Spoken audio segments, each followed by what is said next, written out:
ชัดเนาะเป็นเหมือนผมจะเป็นอีกวันนี้ขอส่วนไหนจะบอกเกิดเต้นเนาะ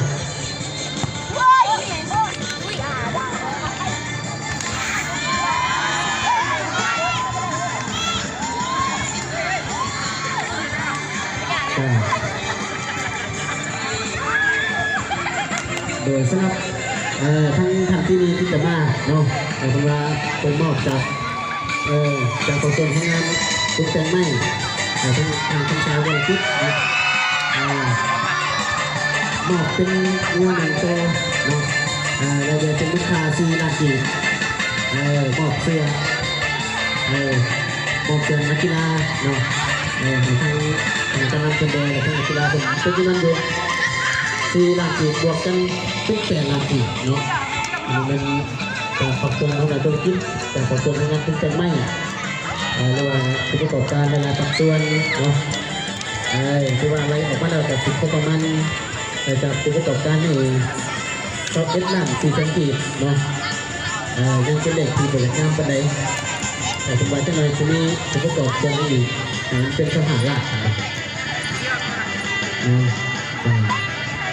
เอาก็ขอเชิญการแข่งขันสำหรับ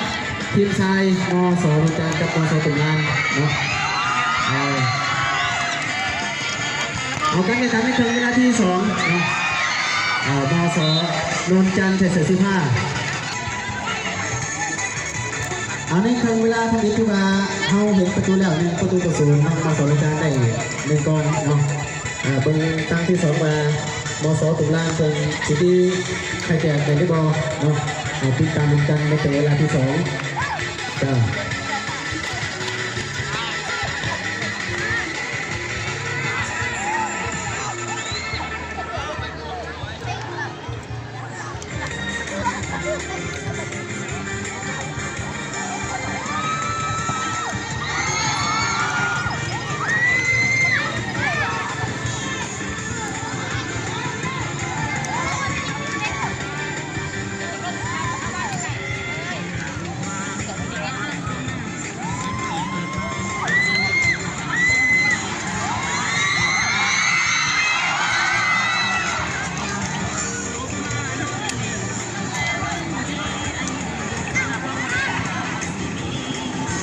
สำหรับท่านบรรดาแขกนะครับซึ่งเป็นท่านผู้อาจารย์เขาเนาะ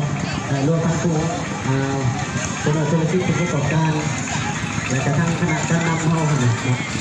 ส่งเชียร์กีฬาไปพร้อมเลยกันยุกจอบไปนั่งเลยถามเลย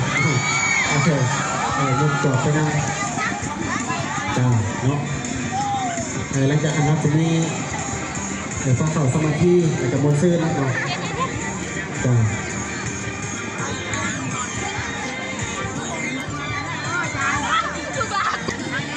ออกครับ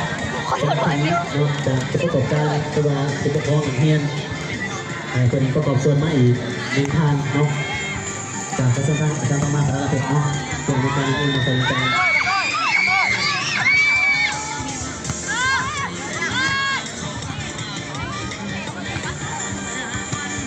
เอากระทรวงทางอาจารย์ประมาณของระดับเนาะ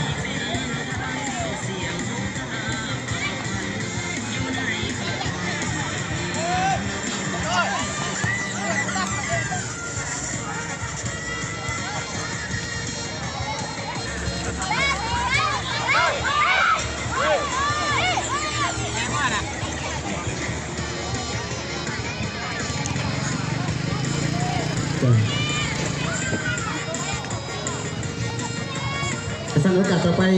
ขอเชิญทางผู้มอบและทางเฮียโตในการบังพื้นที่ห้องเนาะสำหรับผู้ปกครองเฮียนเจ้าคนนี้เป็นคนเล็กน้อยมาจากคณะอเมริกันเฮียนมอสมิการเนาะเป็นจำนวน500,000 กีบเนาะขอเชิญผู้มอบนะ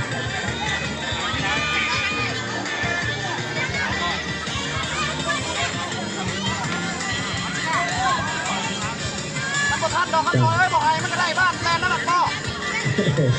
มาใครก็ประมาณนั้นแต่ถ้าเรียนโตมาจาก